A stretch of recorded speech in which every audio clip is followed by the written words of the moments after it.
Welcome to SEC Sports Roundtable. We have finally come down from the regular season controversy if you're from the state of Texas, a love of college football playoff selections if you're from the state of Ohio, and I guess everything else kind of worked out the way everyone thought it would as far as the first three teams with Alabama, and I just went blank, Florida State, and Oregon. That you should, all three of those were exactly where we thought they would be, in some way, shape, or form. I think some folks outside of the South and the ones that listen to this podcast might disagree that Alabama needed to be the number one team. Oregon might have somewhat of a case, but the dominant performance they were able to put on throughout really the last 2/3 or 3/4 of the season really cemented themselves as the number one program in the country. So I didn't have any problem with the way that all went down. My host tonight's Britton Burton. Britton, thanks for joining me. Hey, happy to be here as always. No problem. I just started going head first into this stuff and didn't realize to tell folks that SECSRT is done almost every week. We do this from a fan's perspective, and we have this out on iTunes, Stitcher Radio, YouTube, Google Hangouts, anywhere you can watch a YouTube clip or you can listen to a podcast or an RSS feed. We're out there pretty much. If not, please let us know. We're at SECSRT. That's our Twitter, Facebook, Pinterest, whatever you want to, whatever and whoever you want to contact. That's the easiest way to get out there and reach us. We're personally out there on Twitter too, and I don't do that enough. You're at RTR Britta. That's correct, right?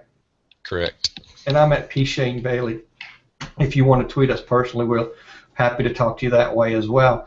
But now that I've covered that stuff, we'll get right back into some of that conversation about the whole way it went down, because me and you haven't really got to talk about that yet.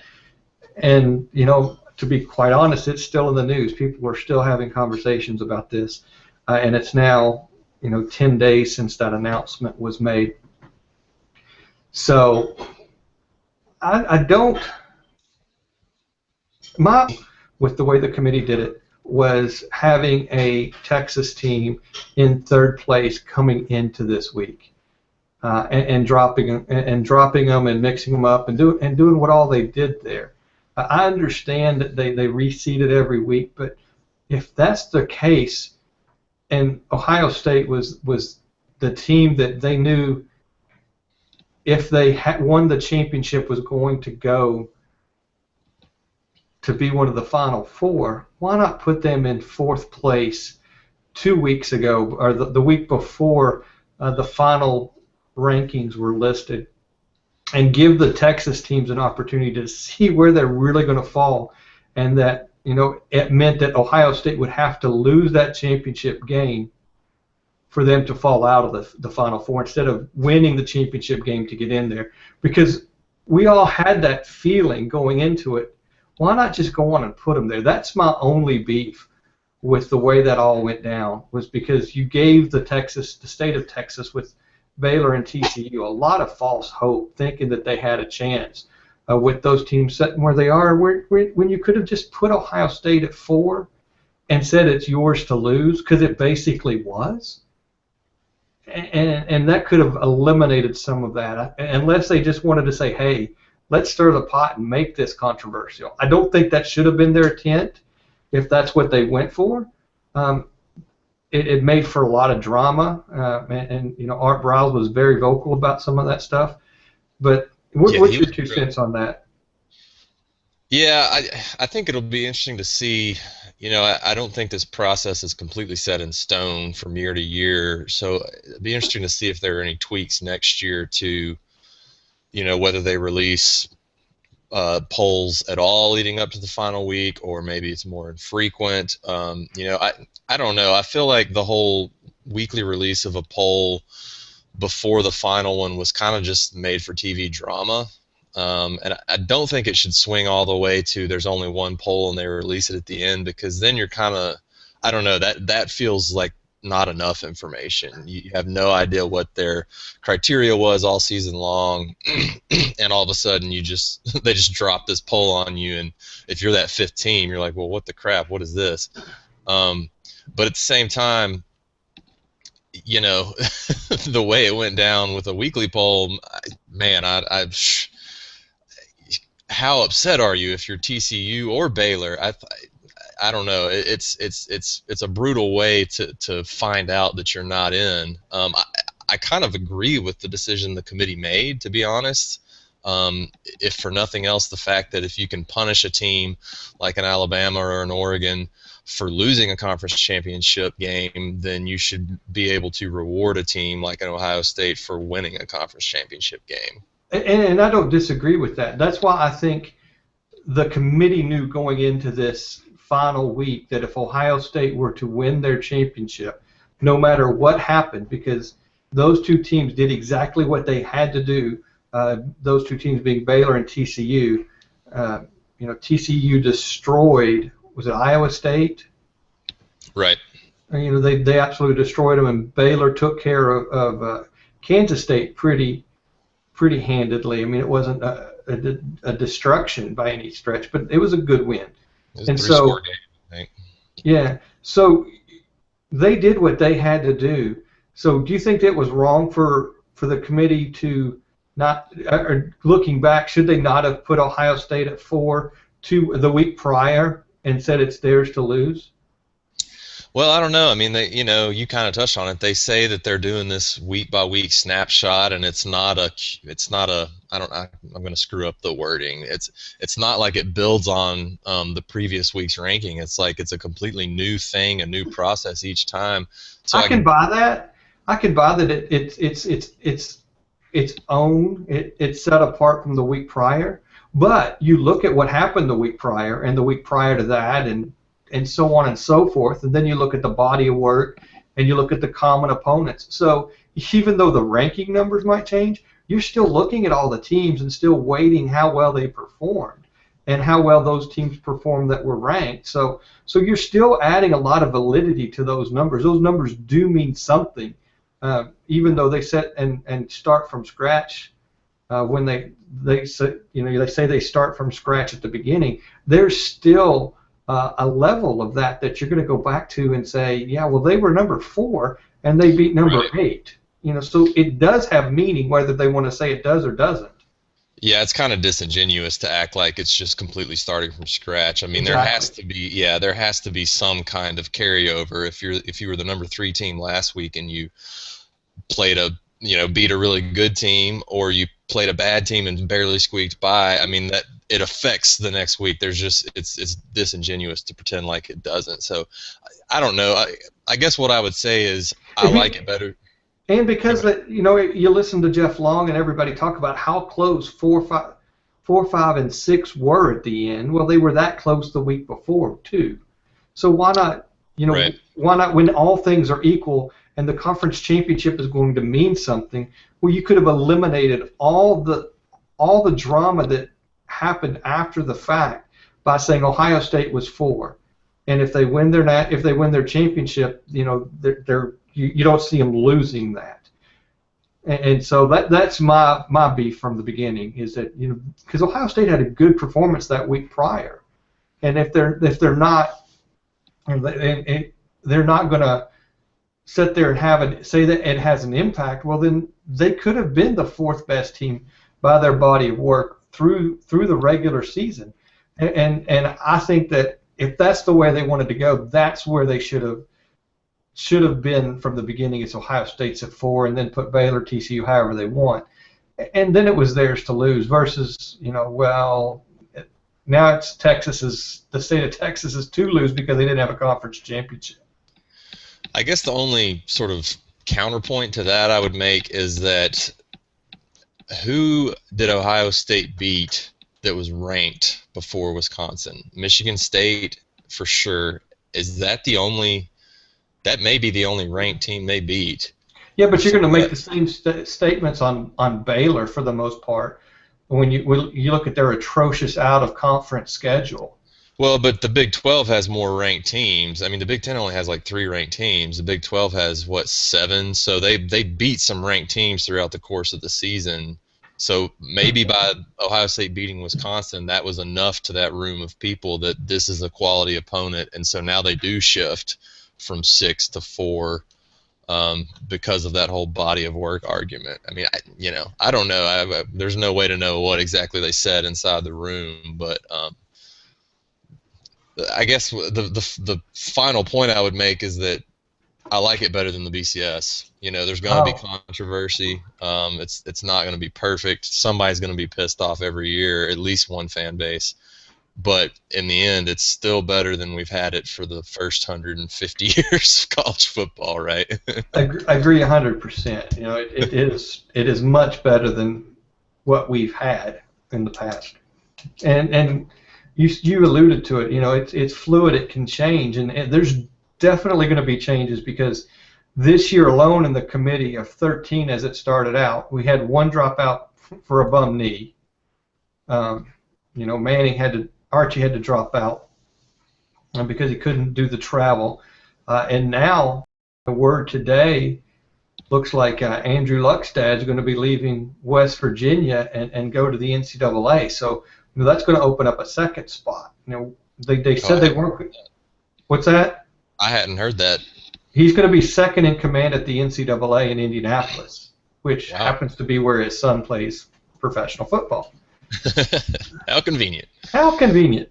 That's what came out this afternoon or this morning. So, that's going to leave now 2 spots open because I think they had to say they wanted to do a 2 or 3 year commitment to be on the committee. And now after year 1, you've already got 2 casualties. They said they weren't going to replace Manning, but now that they're going to have to replace Luck, what do you think that next year they'll just replace them and add 2 back?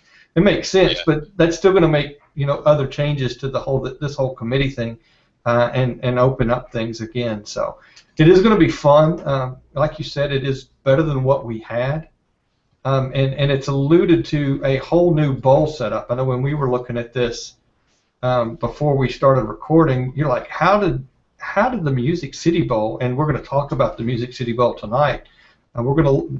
So you can understand where we're going to kind of go is we're going to do 4 teams a week for the next 3 weeks, and get it all knocked out before each team's playing. So we're going to go in reverse order, or the one that plays the earliest, and just do them that way. So Tennessee fans, you're going to actually be in that final group of 4, even though you're a 6-6 team, only because of the dates your program is, not because of the quality of program you have on the field.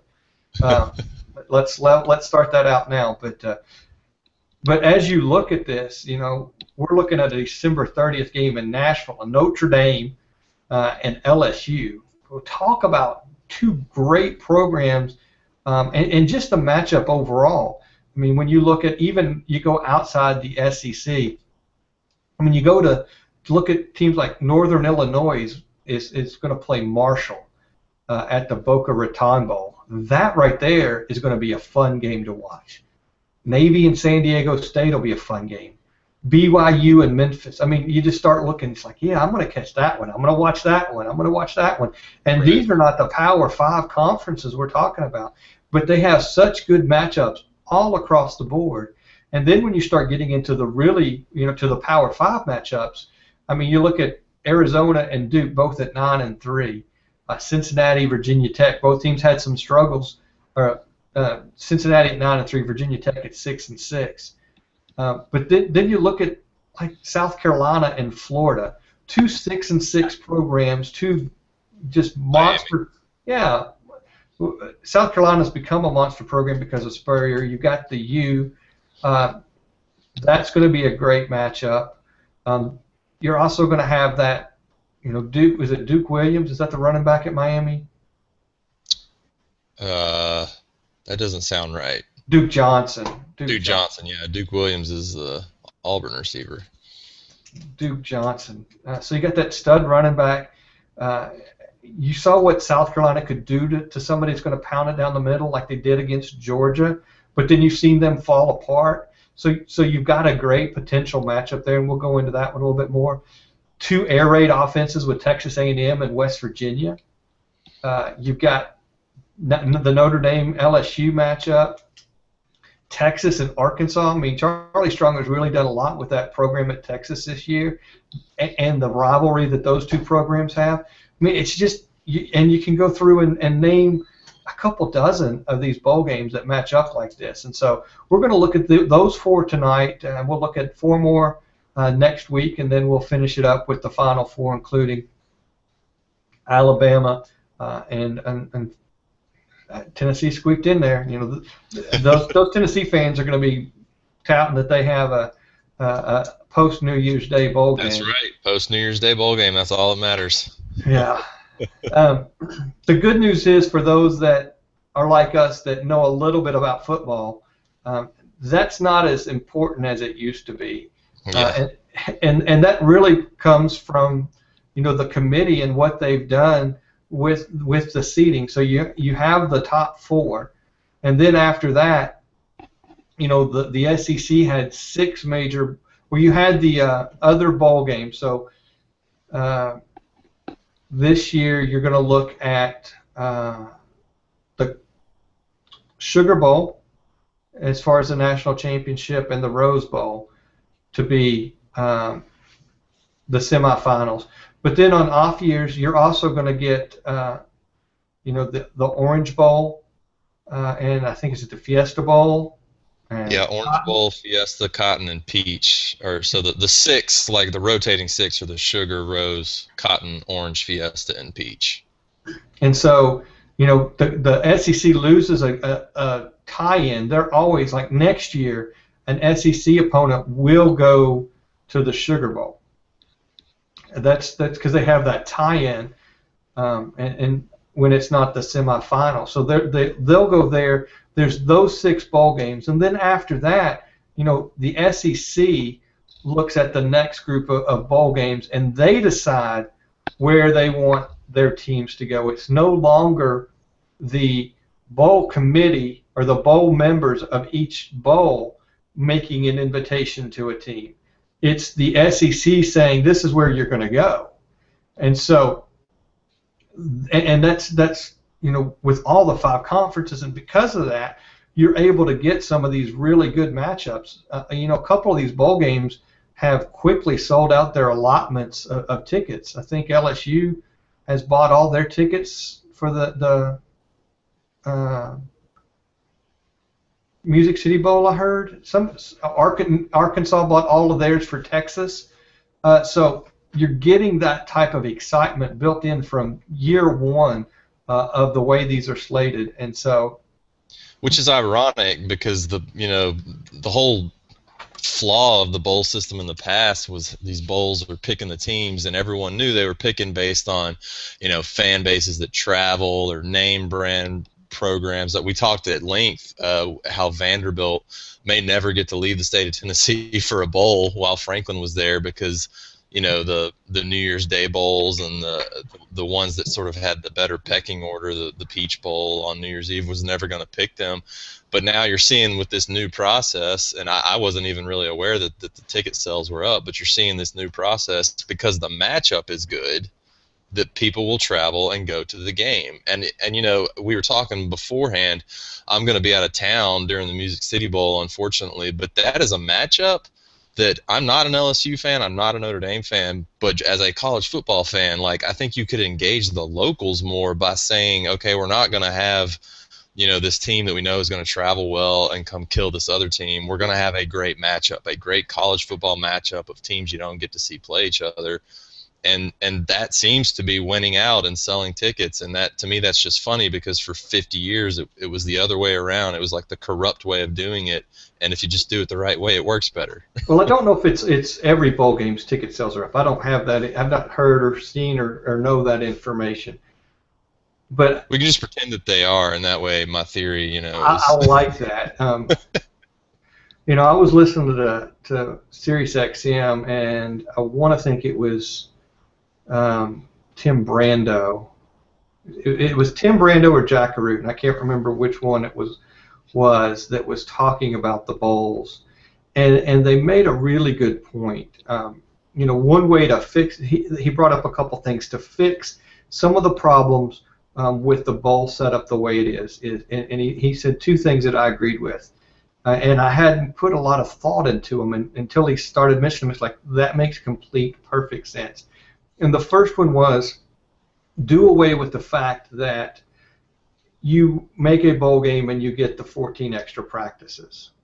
Let everyone have those extra practices, because it becomes a self-fulfilling prophecy to a large extent, because teams like Kentucky will say that just missed the mark. They really need that extra 14 weeks of practice so that they can become a more improved team. Now they're just further behind all these other programs in their conference. And that's going to be the same with other conferences as well, or other teams. I mean, there's only 2 in the SEC that didn't make it. So Vanderbilt and Kentucky are the ones that didn't make it here. But that's the minority. The SEC is a minority having a majority of their teams going. That's an oxymoron almost, isn't it? But you look at it, and you got all these teams that are sitting there, and they're on the cusp of becoming improved and better, but yet they didn't make the bowl, so they're punished because they don't get those extra practices, when they probably need those extra practices more than a team like Alabama. Because let's face it, how much practice is Alabama going to be doing that's going to improve them? All they're going to be doing is the same thing that actually what they're going to do in the practice is they're going to be testing out the freshmen, sophomores, and juniors that are going to be taking the spots of the juniors and seniors today that's on the roster on the field, so they can see what their starters are going to look like next year. That's where they're going to spend their time on their practices. So that's only going to make Alabama better or more prepared next year than a team in the SEC like Kentucky or Vanderbilt. And I'm using them because I can tell you those records right off the top of my head. But we could look at any conference, and that's the case. And to me, that makes so much sense, that all you're doing is punishing and hurting those teams that need it the most. And then the second thing that he said that made so much sense was that it should be the bowl's responsibility to sell tickets, not the universities, because that puts an undue burden on a lot of your smaller programs. At Northern Illinois, while they have 200,000 alumni in the Chicagoland area, I think is what it is, how many of them are going to go to Boca Raton to watch them play Marshall not too many. On December 23rd? Exactly. So why burden those? Or Fresno and Rice. How many folks from Rice are going to go to Hawaii to watch them play Christmas Eve? I don't know. I might find a reason to do that if I were a Rice fan. Yeah, but that is your Christmas present, because those tickets aren't cheap.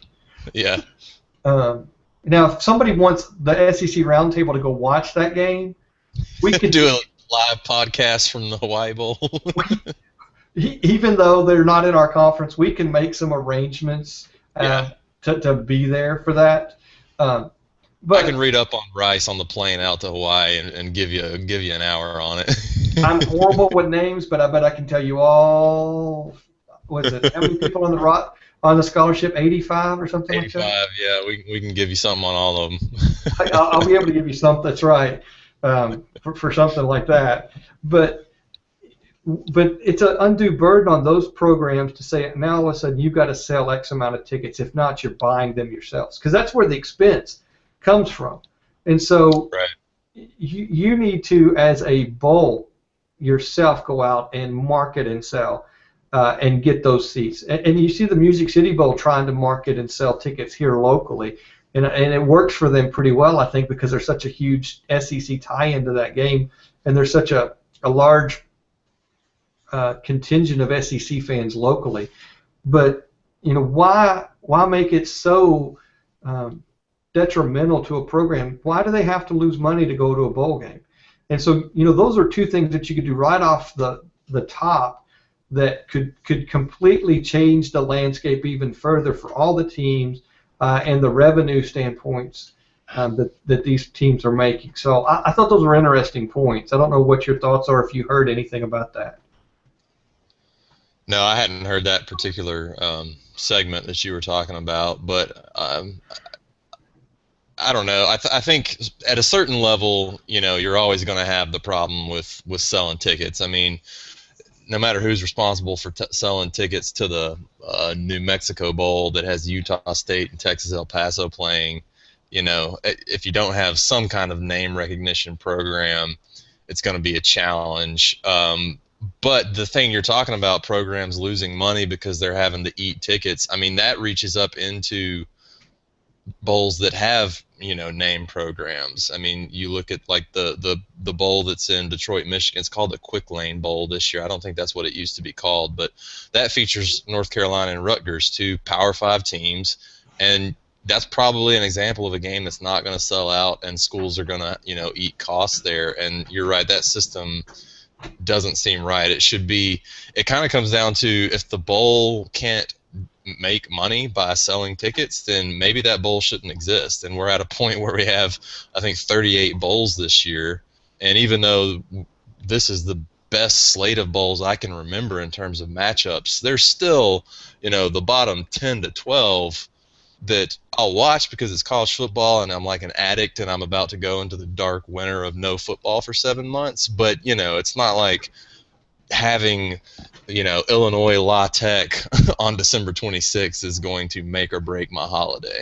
Yeah, no, that's where if you put it on the bowls themselves to come up with a way, and let's face it, they're receiving a lot of money to put Zaxby's Heart of Dallas. Well, Heart of Dallas Bowl got a lot of money from Zaxby's to do that, Right. and they didn't just get chicken fingers or Zax sauce. And Quick Lane, whoever they are, we'll learn when we watch that game. But they paid a substantial amount of money to have their name on that bowl game. So it's easy for these bowls to find a way to at least break even and make money. And maybe the time of, what was it out? Was it the Fiesta Bowl a couple years ago where they released all those expenses and yeah, that big controversy where they had like strippers and all sorts of crazy stuff. Yeah, so maybe those days need to be over, and you can make a modest, or you get to a point where you say, hey, we're going to combine all these and let's do like the SEC does and take all the bowl money, we'll put it in one pot and divide it evenly. I don't think anybody would go for that. I think a lot of people would not go for that. but that would be a way to solve those problems. I love the Bitcoin St. Petersburg Bowl. Did they pay that sponsorship in Bitcoins? That's what I've wondered that. Do they only take Bitcoin to purchase tickets? Lots of questions there about that bowl. Yeah. So, well, we've spent 30 minutes. We've not even looked at one of the 4 bowl games. So let's dive into this now. The first one that I've got is the U and South Carolina. Yeah, I mean, again, touched on at the beginning. Talk about a great matchup. I mean, if you take the records away, and you didn't maybe watch a ton of college football this year and sort of see what the product was on the field for both teams, frankly, at times this season, this is just a really cool matchup. This is one that if I were a betting man, and actually during bowl season I'll put like $10 on a parlay of 7 or 8 bowl games, because it makes some of these games that I normally wouldn't really care about, kind of makes them interesting to me. But if I were a betting man, and during bowl season I kind of am, I guess, this is not one that I can pick, because if you have seen these two teams play this year, I mean, you're kind of talking about bipolar disorder to the max. A South Carolina team that seemingly can't stop anyone on defense, and at times is also fairly anemic offensively, against the Miami team who went through, I think, like a 4-game losing streak there in the middle of the season, played lights out against a Florida State team that's in the playoff, although it seems like everyone did that against Florida State. Still found a way to lose that game, but that they have that true freshman quarterback. I think his name is Brad Kaya or something at Miami, and he, as the season went along, you clearly saw him kind of the light turn on and him start to get it and really be a productive player for him. You saw him get that NFL the games, you always talk about the game slows down for you once you start to get it. Yeah. And as a freshman, you have to face some of that in college as well. And I think that kind of clicked midway through that losing streak, that you kind of saw that start to happen, and the game slowed down for him a little bit. Yeah, I think you definitely saw that, and so that, to me, that doesn't bode well for South Carolina because they just haven't stopped anyone all season long.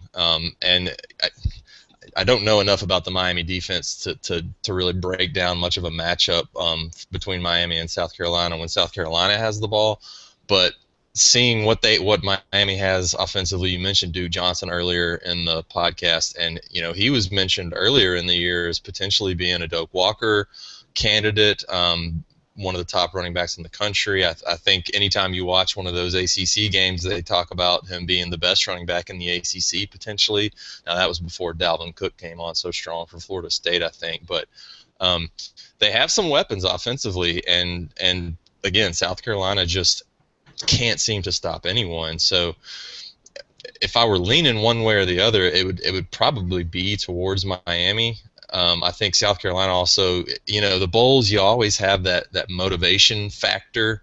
Does the team want to be there? Do they care about being there? I tend not to put a ton of stock into some conference thumping their chest about being 7-2 in the bowls or whatever, because you just never know what the motivations of a team are once they get to this round. If they've had a disappointing season, sometimes they just want it to be over. And when you talk about a 3 or 4 week layoff, where you're kind of out of your normal routine, you're supposed to be watching film, but maybe you really don't feel like it because you went 6-6, or you're supposed to be doing some conditioning for 2 weeks while you're not on the regular practice schedule, and maybe you just don't feel like it because it's Christmas break and none of the students are here, and you went 6-6 this year. So I think South Carolina is going to be fighting that motivation bug. This is not where they thought they were going to be. This is not where Spurrier thought they were going to be. And I think it'll be an entertaining game because these are just two equally wonderfully average teams. But I think Miami probably is going to come out on top. I'm going to go the other way and say South Carolina's going to find a way to win. And you said a lot of good points. I can't break down the Miami Hurricanes like somebody from the ACC that watches all of these, but I'm looking at the receivers. There are 3, 4, 5, 6, 7, 8 receivers that have caught at least a 25-yard pass, and 5 of those were for touchdowns. Their main receiver, Philip Dorsett, averaged 26 yards a catch. He had 31 receptions and 9 touchdowns. That's pretty good. That's impressive. So you're going to expect them to air that out. And Duke Johnson had 1,500 yards and 10 touchdowns. So it's a balanced attack. But Steve Spurrier I think he will find a way to motivate this team. He's going to get those 2 extra weeks. And we talked about it earlier, how young teams need these practices to just see what you have and to improve. And that's what we didn't really grasp at the beginning of the season about South Carolina, was how young they really, really were and how much inexperience was going to be on the field. And there were flashes of brilliance from that program. And I think with 2 weeks and direction and motivation, the proper motivation, I think Spurrier can get every last ounce out of that program for this bowl game and give them something to play for.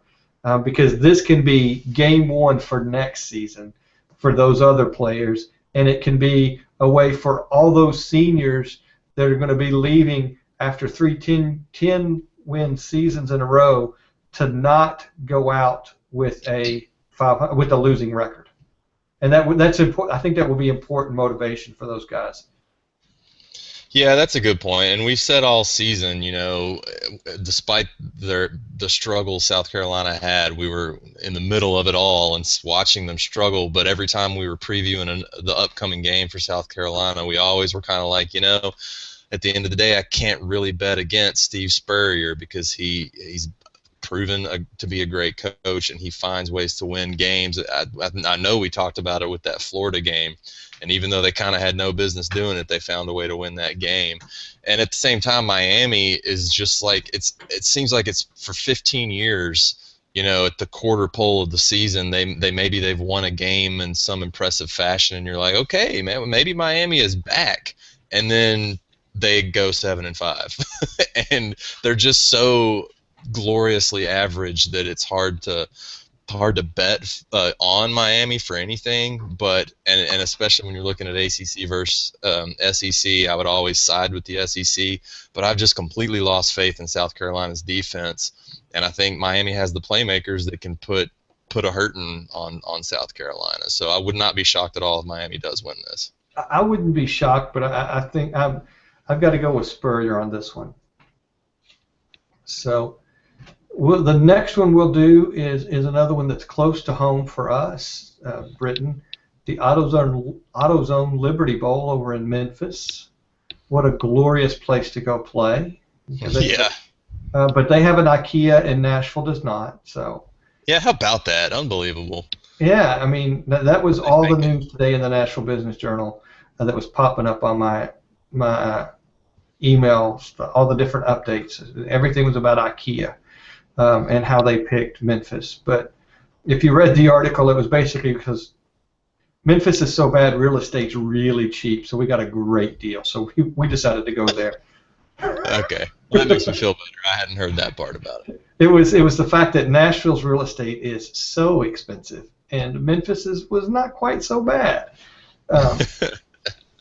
And we got a really good deal on land, and we don't act fast, but this time we did, is basically what they said. So that's why they're in Memphis and not Nashville. So we're just too expensive. They want a deal, and it's not something that they can assemble easily here in Nashville. But they will have football in Memphis. Talk about two potentially electrifying offenses. Now, for the SEC, the good news is you can cross your fingers and hope, but there's a really good chance that the West Virginia's offensive coordinator might not be there for that game because there's strong indications that he will now be taking the place up in Lexington, Kentucky, of the new Troy head coach. So West Virginia's OC looks like he's headed to Kentucky, which is somewhat good news for Texas A&M because from all indications their staff has stayed pretty much intact, I think, so far, haven't they? Did they get rid of a defensive coordinator? You're talking about A&M right now? Yeah. I haven't ever seen an actual announcement that they fired anybody. I mean, you kept hearing their name come up with Muschamp, but unlike Auburn, I never heard any official news that anyone was actually let go. So I don't think they have. Yeah, okay. That's kind of what was in my head too. So we'll say, and someone please correct us if we're wrong, that Texas A&M is pretty intact, and hopefully West Virginia is not. But that West Virginia offense can throw up some points in a hurry, and at times the Texas A&M Aggies could do just the same thing. So this one should be a high-scoring affair because both of them defensively will have some issues to stop the run and to stop the pass, but both of them can have prolific passing and run attacks if they need to. So I'm excited about watching this game. It's going to be whoever scores last wins kind of game to me. Yeah, I totally agree. I mean, this is another one. We've talked a little bit about the Music City Bowl, but we're talking about the Liberty Bowl here. I mean, if you look back at the history of some of the matchups in this game, this is a great matchup. I'm excited about it. Yeah, I'm looking at the start. I just looked at the start time. It's a 2 o'clock on the 29th, so that's the Saturday after Christmas, I think. So it's a middle of the afternoon game on Saturday. I'm sitting in front of the couch. I think the 27th is Saturday. So it's a Monday? Yeah. Monday at 1 o'clock Central? Glad I'm off next week. That week. Yeah, I'm not working, so I don't mind. um, but yeah, I mean, two offenses that can absolutely light the scoreboard up. Now, the one caveat to that, I think we talked about it the end of the regular season. One of the, I think, most interesting storylines for this season has been the way that the A&M offense has sputtered at times throughout the course of the season, and you know they have a few reasons. One, you just don't replace a guy like Johnny Manziel as easily as maybe they made it look in Week 1. Now They let's replace. go back. The cat only had 80 yards and 3 interceptions last week in the NFL in his debut. Was he that Well, great? I'm going to that's say true. I've said this ever since the beginning. I think people gave Johnny Manziel more credit than Mike Evans, and Mike Evans deserves more credit.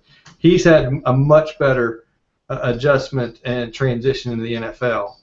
Uh, but that's a whole other topic, and I don't want to go back down there and say I might be right until when Manziel's sitting out, I'll come back and say that. But Yeah, we could spend a he'll lot still of be rich, and I won't be. So we could spend a lot of time on that. All I'll say is the NFL is littered with the carcasses of outstanding college quarterbacks. So I'm not ready to say that Manziel wasn't a great college quarterback, but the A&M offense has been kind of disappointing at times, and their defense really hasn't been much better at all. So is this one of those games where their offense doesn't show up? Now, I don't think that's going to be the case because West Virginia is not exactly a juggernaut defensively.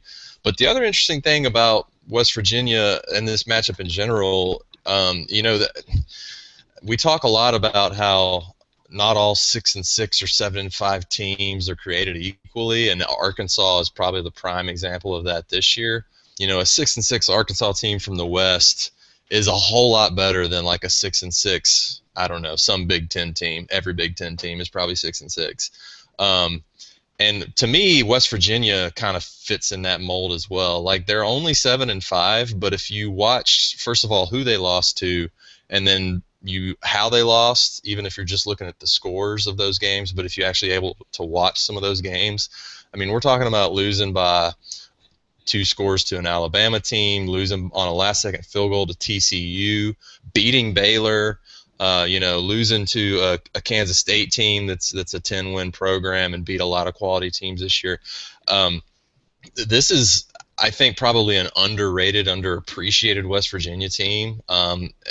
Not all 7-5 teams are created equally, so A&M is gonna have their hands full here, and if their offense doesn't show up, there could be some problems there because all indications, I believe, are that Clint Trickett, the West Virginia quarterback, is going to be back and be healthy. And when he's been in there, they've been pretty dynamic. So you got to hope that Kyle Allen kind of has his head on straight, and that whole motivation factor that we talked about, that A&M has that on their side and that they're ready, because West Virginia is going to score points. So A&M has to be ready to respond.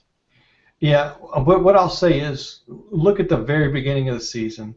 When Sumlin has all that time to prepare, he's able to have a great game plan. And we've talked about how good of a game planner he can be for certain games, and having time to instill things into his offense and to prepare for West Virginia like this. Some of those things, some of those problems they had throughout the season can get mitigated because of that, in my opinion. Yeah, I agree, and I think this also probably gets back to Texas A&M's comfort zone a little bit more. You know, this is even though even though West Virginia wasn't in the Big 12 back then, and A&M no longer is in the Big 12. Obviously, this is kind of I hate to say traditional, but over the past 7 years or so of what the Big 12 is and was, and what A&M built its program to be, this is what that game is going to be. You know, 4 wides every single play, wide open offenses, down the field passing, and there's probably a comfort level there when that's what you've played for several years. That's what you've defended against in practice. That's what you defended against in the Big 12 every single game. I think that's kind of an interesting storyline, is that do they get back a little bit to their comfort zone and not having to play so many of these big dominant line of scrimmage teams that exist in the SEC. No, I agree. I'm going to go an SEC route, not route, but when I look at all four of these being done, I think there's a good chance that the SEC goes 4-0 in their first four bowl games. They could turn around and go 0-4 as well, and I could sit here and look like the raw end of a mule, but that's that's what football is and what it does to me and everyone else. But yeah, that's the beauty of it. I feel better about A&M in this game than I do about South Carolina in the Miami game. But I would still, even though I'm an SEC guy, I'm sitting here picking 0-2 for the first two SEC bowls. I think West Virginia probably beats A&M. Now I wouldn't put money on it. This is another one I can't pick. I wouldn't have put any of my own money on it because I think it's just too close to call. But if I had to choose, gun to my head, I'm going West Virginia. All right, we'll get your pick out of the way on this one. Arkansas, Texas. All right, so this one I am going with Arkansas. There we go. I knew I'd get an SEC win out of you this one. 2 6-6 teams. Again, not all 6-6 teams are created equally. I think that Texas is pretty anemic offensively. They have all year just had major problems, and it kind of starts at the quarterback position where is it David Ash that was their guy, returning starter, and he had some kind of medical thing. Like, I don't remember all the details, but basically 3-4 games in, his career was over because of health reasons, and they just never really got it going offensively this year. And he's replaced by Tyrone Swoops. Swoops, yeah. But you were right. Ash is the one that had to bow out. Yeah. So even though this is a Charlie Strong team, and Charlie Strong you associate with great defense, and Texas you typically associate with great defense, they're not a great defensive team this year. I mean, they gave up, I was looking at the stats earlier, they were like 60-something in the country in rush yardage allowed. They weren't much better in pass yardage allowed. And the one thing that we know an Arkansas team can do is pound the rock and beat you with running the ball. So when I look at a Texas offense that's anemic, has really no identity, doesn't do anything particularly great, and then a defense that's middle of the road, maybe even a little bit worse than middle of the road, and then I see an Arkansas defense that's really good and a run game that can just pound you into oblivion.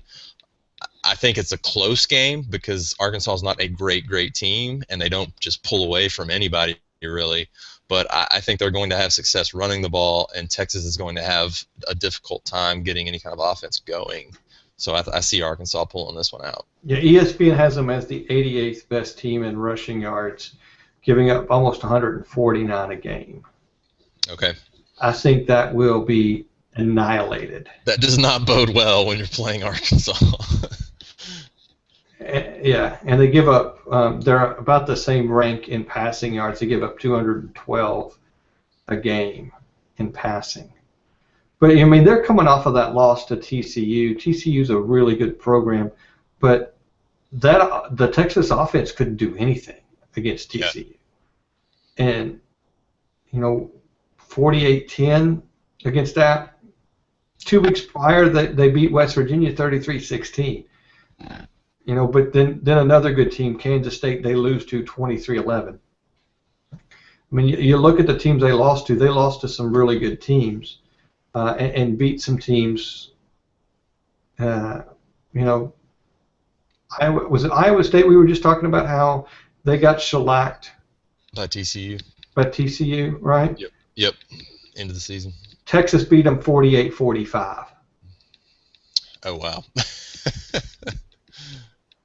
So, and that's the most points they gave up all season was to that Iowa State team. That's just not right. So how do you do that? Yeah, that's. But I mean, Arkansas, there's probably not a happier program in the country, maybe except Tennessee, to be 6-6.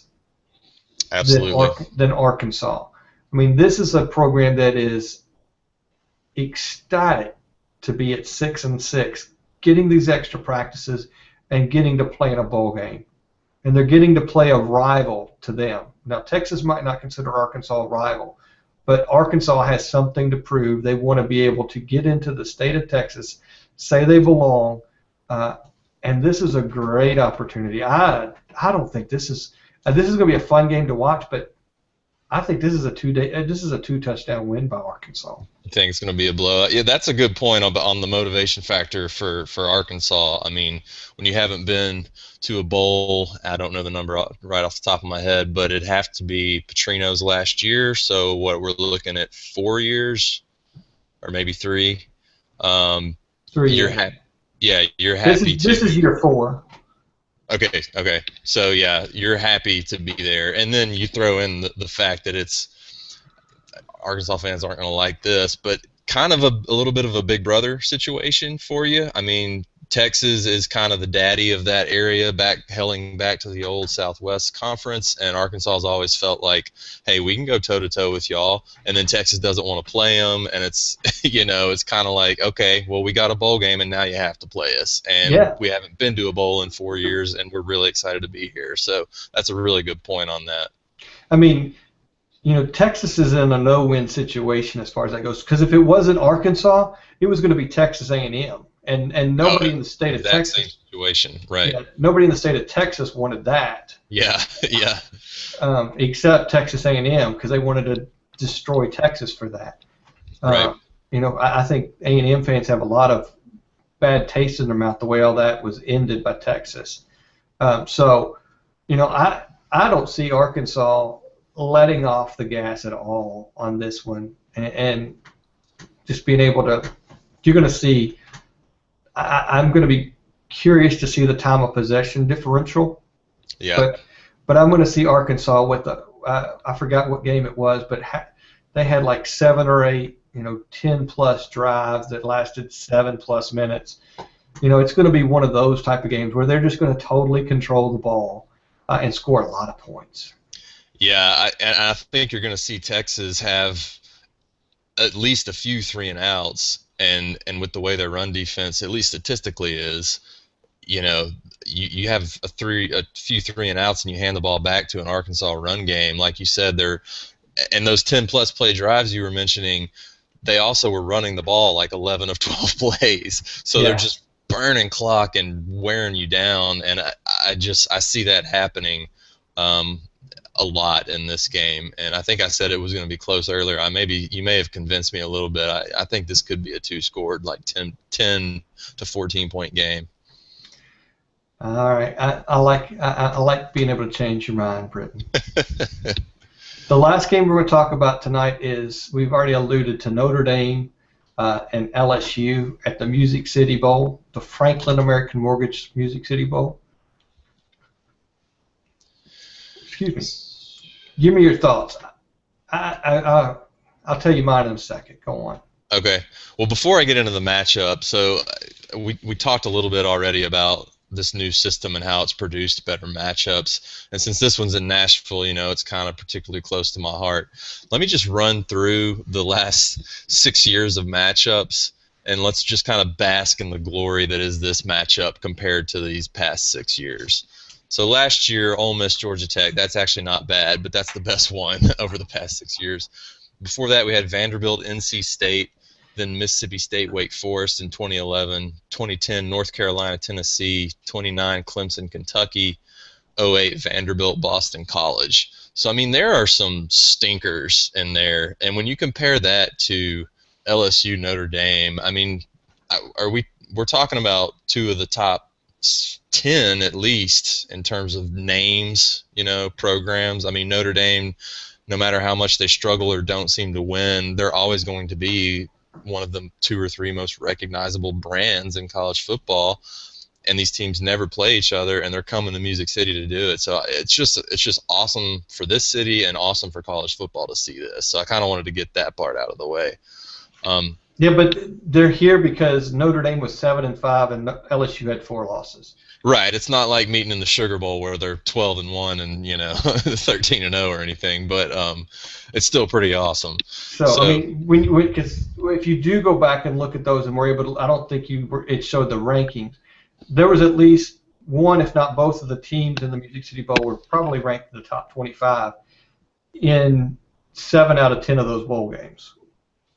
And now you're looking at a number 23 LSU versus an unranked right. Notre Dame. So I mean that position is going to be similar.